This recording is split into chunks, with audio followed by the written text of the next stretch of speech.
Good morning. It's a great pleasure to meet all of you. Yo quiero hablar en español también. Yo tengo un vocabulario más grande en inglés. No puedo comunicar en español si ustedes tienen preguntas después. Yo puedo comunicar con ustedes en español. A veces con errores, qué lástima. No, yo tengo un vocabulario más grande en inglés y puedo hablar de una manera más hermosa en inglés. So thank you for your understanding. It's a great pleasure to be here. I thank you for the invitation from Dr. Garcia. And I want to introduce a very important person in my life, my lovely spouse, Anna Senko is here. And she also teaches for Humboldt as well today.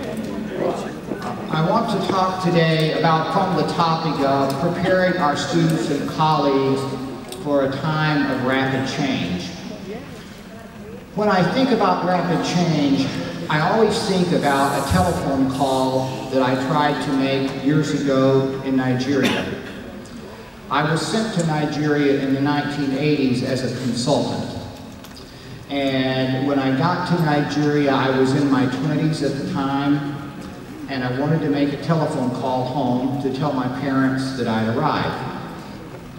So I saw some telephones around in the homes of friends, but none of them worked. None of the telephones worked. So I asked someone, how can I make a telephone call to the United States? And they said, you need to go to the telephone office in the center of the city. So I went to the telephone office in the center of the city. I said, I'd like to make a telephone call to the United States. They said, the lines are busy now, come back at 1 in the morning. So I came back at 1 in the morning to make a telephone call to my parents in the United States. And they said, when I got there at 1 in the morning, that, oh, we're so sorry, the lines are still busy. There are no open lines to the United States. So I really wanted to make the call. So I decided, they said if you go to the capital, Lagos, the capital of Nigeria, you can make a call from the telephone office there. Well, it was only 900 kilometers away, or 500 miles.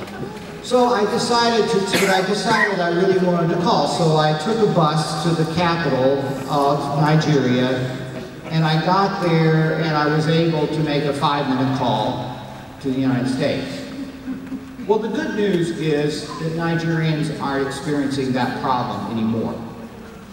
They're not experiencing that problem because they all have telephones now. They didn't have lines. They did not have landlines.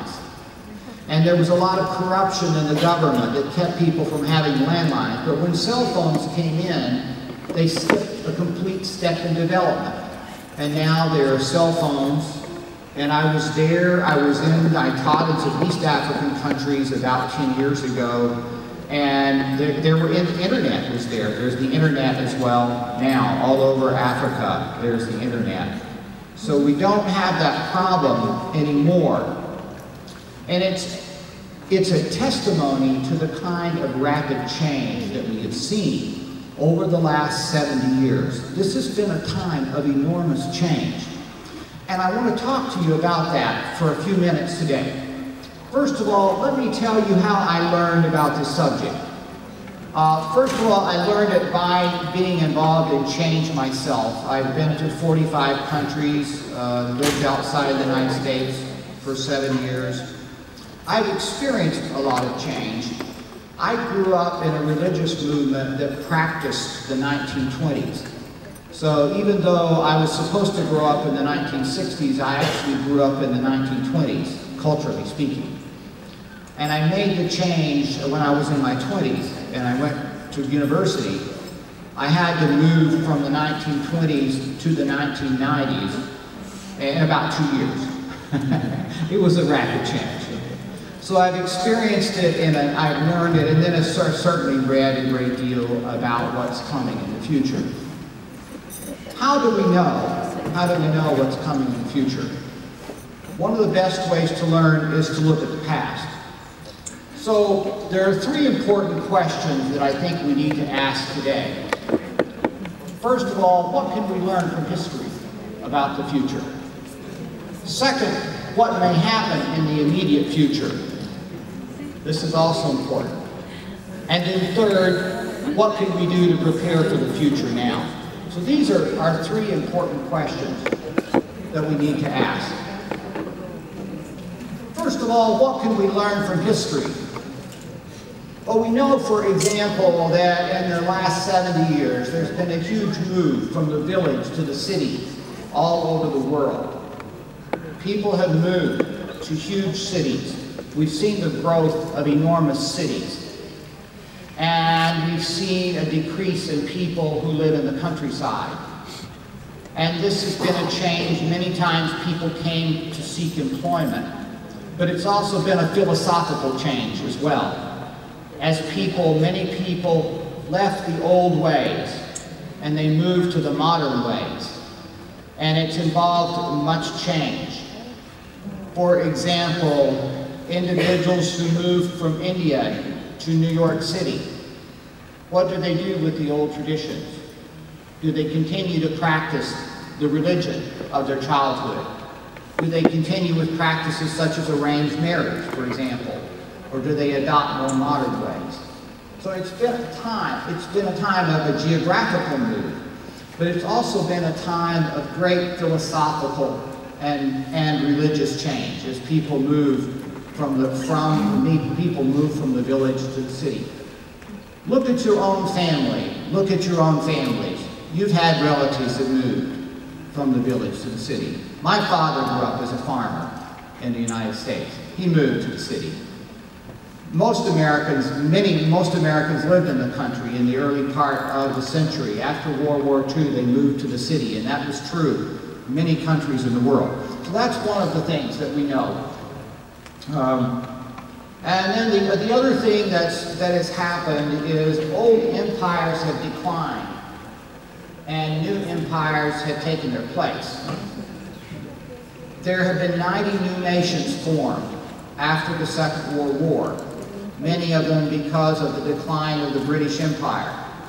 The British Empire declined after the Second World War. It broke up. Look at many of the nations throughout Africa and many parts of the world. So there were two great empires that broke up. The British Empire broke up. And then the former Soviet Union broke up as well. And many new nations formed from that. But new empires have arisen, haven't they? For example, China has been on the rise.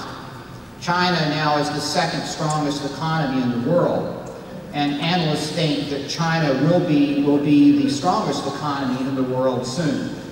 When China becomes the strongest economy in the world, it will probably have the strongest military in the world and be one of the dominant forces. So new empires have arisen. And that has very much impacted how we do business. There's been a tension between nationalism and great empires. And I have witnessed this myself in doing business. I remember when I was in Poland in the 1990s, and I was trying to find my way in Warsaw. And I knew that all the Polish people had learned to speak Russian in school. And I asked someone a question in English. I asked someone how to find the train station in English. And they didn't understand me. So I thought, well, they speak Russian, I speak Russian. I'll try it in Russian. And я сказал, где вокзал? I said, where's the train station? No answer. No one wants to speak in the language of the oppressors, right? No, they didn't want to, and I understand, they didn't want to talk in that language. And that has to do also with how we do business and how we prepare people for this. So this has been a great change as well. And then, of course, one of the greatest changes has been the emergence of technologies that have made a huge difference in the world. We did not see the internet coming. When I was struggling to make my telephone calls in Nigeria, I did not realize that there would be a day when I could, almost for free, have video conference calls with people in 8 countries, as I do almost every week now. I didn't know that. We didn't see it coming. It's changed our lives. It's had a huge impact. And it started out slow. First, we were sitting in front of computers and sitting in places in front of computers. Then we got Wi-Fi, and we were moving our computers around. And then after that, about 8 years ago, I went to the telephone store, and the salesman said, well, you should try out an iPhone. And now it became to the iPhone, and now it's moved even smaller. Now we've got it on watches and in different other forms. So it's had a great impact. And there's a couple of ways. The cost of international travel has also greatly decreased in the last 30 or 40 years. It's much cheaper for people to move around the world. People are moving around the world more than they ever did, but they don't need to move as much because we can have virtual meetings more often. So now let's move on to talk about the future. What could happen in the immediate future? What could happen in the immediate future? Well, I think there are a number of things that we can expect. One thing, we have experienced rapid change, especially in the last 70 years. That change is going to increase probably at a much faster pace in the future. In the 1960s, Moore's law predicted that the power of computers would double consistently over time in the future. And they predicted that they would double, the power of computers would double every year. Did you know that that's happened? Since 1965, the power of computers has literally doubled every year. And to put that in comparison, other technologies have not moved up as fast. For example, the automobile has changed some, but not at that pace. If the Volkswagen Beetle had changed at the same pace, we would now be able to go 300,000 miles per hour on the Volkswagen Beetle. So it hasn't changed at the same pace. But that's going to continue. So we're going to see computers get smaller and smaller as well, and be more involved in our lives, right into our jewelry, and right now we're in our watches, and we're going to see more and more of that kind of thing. And it's going to definitely going to impact how people practice their professions. Some futurists think that many professions will go away, that there won't be professions anymore. And that's because so much information will continue to be available online. For example, some professions have already changed. The role of the family doctor is very different now. When I was growing up, we went to the doctor to see, for example, what vitamins we needed to take. Now we find that out online, don't we? More and more things are going to be available online. And some professions are going to go away. There may not be some professions in the future. And I think the other thing is that national boundaries they're going to play a smaller role in the labor market. It's going to be less important where people live. Where they live is going to be less important. That's going to be less important because we're moving soon into a day of virtual reality where people are going to have internet meetings where they see each other and it feels like they're in the same room. So boundaries are not going to play as important as a role. And I think there's going to be more migration and immigration between countries as well, and no walls are going to stop that. Walls have never prevented immigration in history. Walls have always been a bad experiment. I've been on the Great Wall of China, and that didn't last very long. And I personally helped tear down the Berlin Wall. I was there the year it fell down. I have a piece of it at home that I took out with my own hands. And so nothing is going to prevent that. There's going to be more movement between borders by highly qualified professionals. That's already happening right now. Look, for example, how doctors and nurses can move around the world and practice in different countries. Look how other people with highly skilled people can move around the world. I went to Cavite City, Philippines about 30 years ago for the first time in the 1980s. At that time, it was a bedroom community of Manila. To get to Cavite City, you go to Manila and you take a bus for 2 hours. And when I went there, there was high unemployment. There weren't many jobs available for people that lived there. A lot of young people couldn't find jobs. I went back to Cavite City last April. Great change. Young people in Cavite City now, they have good jobs in Manila.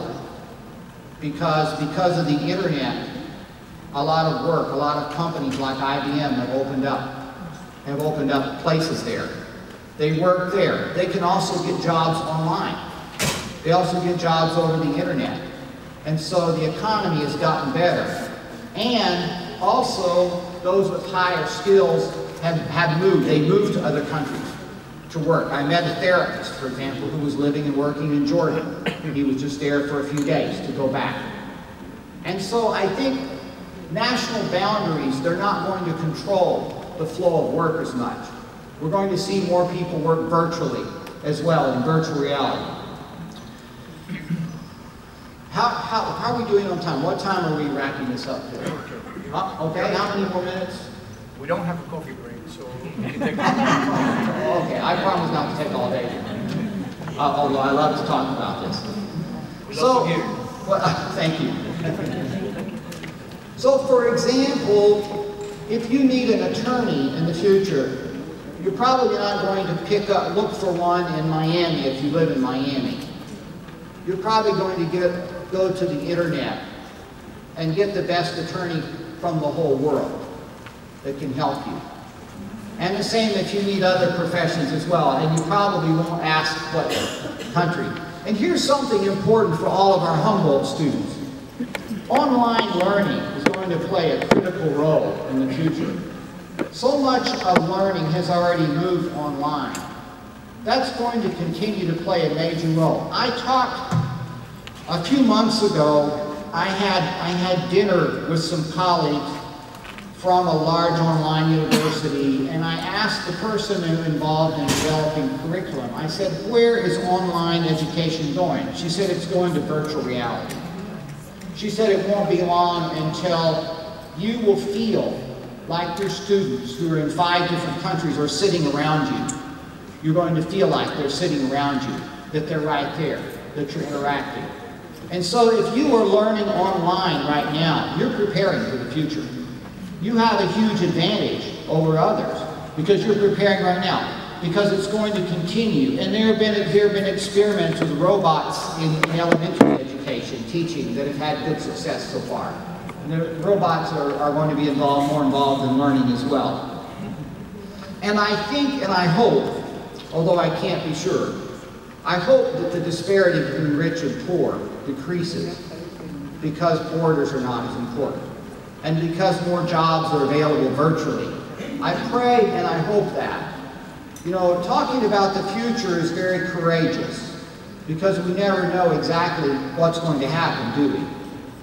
I remember in 1971, I listened to a lecture by a professor who was convinced that the world was going to end in 1975. And we sat and listened to him for 3 hours. He was convinced. He thought the world was going to end in 1975. Well, it didn't, did it? And my point is we have to be humble when we talk about the future. But we can see some things from literature that are going to happen. So now we go on to the last question that I'm going to ask today, and that is, what can we do to prepare for the future? What can we do to prepare? One of the key things is to develop skills that go across boundaries of nations and go across boundaries of organizations. Because we don't know for sure if our economies are going to stay strong. We don't know if the economy in the United States is going to stay strong, do we? You never know that. Looking back on recent history, all the economical shifts in the world, countries have been thrown to chaos economically. Some of you from Venezuela are experiencing that right now, where you see your economy in chaos. I remember in the Ukraine, when I lived in the Ukraine in the fall of 1994, the price of bread increased 3 times in the fall of 1994 in the Ukraine. People who had money in the bank, it lost nearly all of its value. One of my friends had enough money in the bank to buy a new car. He lost it. He lost it all. But do you know what continued to hold value? The education that people had invested in. The skills that they had developed. And many people in the Ukraine and the former Soviet Union, they had invested in education. It was one of the highest, one of the best educated populations in the world. Some of them were able to carry that education to other countries. Now you find scientists, doctors all over the world. You find people with education from that part of the country. They were able to carry that with them. I have a friend in Indianapolis. He lived in Venezuela for years. He left during times of political turmoil. He had a good education. He carried that with him to Indianapolis. He has a good job there now. So that is one of the things we have to invest. People are not working for the same organization in the United States their whole lives now. People work for multiple organizations. My grandfather worked for the same organization for 25 years. That's not happening anymore. We have to have skills. We have to have a box of professional tools that can move with us, that can go with us. And that's one of the key, that is one of the key issues. Then I think another thing is cross-cultural skills. Learning to work in different cultures and in different languages. That is important not only because of the ability to communicate, which we need, but working in different languages is also very important because it helps us to learn that people think differently in different countries. People think in very different ways in different countries. And so we need to learn to work. We need to learn to work with individuals from different cultural backgrounds, from different religious backgrounds. There's a lot of religious tension in the world today. We have to learn to work with individuals whose religions are very different than our own, from our own as well. And then also, not only should we invest in skills that are portable, but we have to learn to sell those skills in new national environments. There is, for example, when you move to the United States from another country, there's a way that you get your credentials recognized here. When I moved to Europe from the United States, I had to go through a process of getting my PhD recognized in Europe. They said, no, American PhDs are not recognized here. Oh, really? Well, that's interesting. No, they're not. You need to go through our process. You need to get your credentials validated. There are systems all over the world that validate credentials. And that's extremely important to learn, not only to get the skills, but to learn how to package and sell your skills in a new environment. There are too many janitors in the United States with PhDs from Russia that shouldn't be working that way because they never validated their skills. So that's also very important. Then the other thing is we have to develop our leadership styles in ways that we can work in a virtual environment. And that is to learn to thrive on chaos. Tom Peters wrote a book called Thriving on Chaos. And the idea is that chaotic times, like the times we live in, are chaotic times. They provide opportunities that we need to take advantage of. And we have to learn to lead and manage in different countries. For example, I started a company 10 years ago. We have 30 employees in 8 countries. Many times we don't know where they are, but we manage virtually, and we have to learn to do that. And then we have to learn about technology. We have to learn how to learn about technology because we know technology, as I mentioned, is going to continue. It's going to continue to change. Finally, I think it's important now to be bold and to embrace the future. We can get overwhelmed. The pace of change is fast and it's rapid. And we can get overwhelmed with the pace of change. It's easy, it's too easy emotionally to become afraid of change. And religious leaders across the years have tried to take advantage of that. There was a cult that started I don't know, 5 or 6 years ago. They said the world was going to end. And people sold their houses. They picked a day and said the world's going to end on this day. People sold their houses on that and got ready for that. And I posted a note on my Facebook page about that time, and I said, if any of you would like to get rid of some real estate for the end of the world, I'm very available to help you with that, help you out with that. But the world, there have been people who have been afraid of the future. We cannot get overwhelmed with the pace of change. We have to stay balanced and be prepared for it. One of my grandfather's heroes was General Douglas MacArthur. He met MacArthur in Japan on the trip that he made there after the Second World War. And I got interested in the life of MacArthur, and I had employees in the Philippines. And I was in the Philippines, I went to the hotel where he lived. I started reading about his life from William Manchester, American Caesar by William Manchester. MacArthur was a great general, but there were times when he got overwhelmed with the pace of change. One of those times was right after the bombing of Pearl Harbor. After Pearl Harbor was bombed, the news came to MacArthur that the Japanese had bombed Pearl Harbor. Historians think that MacArthur was overwhelmed with that news and overwhelmed with shock. There were many aircraft on the ground at Clark Air Force Base in the Philippines at the time. He didn't do anything about it. 9 long hours. It was assumed by many the Japanese would be on their way. MacArthur, historians say MacArthur was overwhelmed with shock with the pace of change. He didn't do anything about it. 9 hours later, the Japanese bombed the Clark Air Force Base, destroyed most of the U.S. Air Force. He had time. He had time to order to get those planes off the ground. He could do that. He was overwhelmed. But we can't be overwhelmed. We have to stay in balance. We have to prepare for the future. I like the quote from John Cage. He said, "I'm not afraid of new ideas, I'm afraid of the old ones." And I think there are many old ideas we need to be afraid of as well. So I don't want to go back to a disconnected world. I don't want to go back to having to run all over a country to make a telephone call. Let's move toward the future.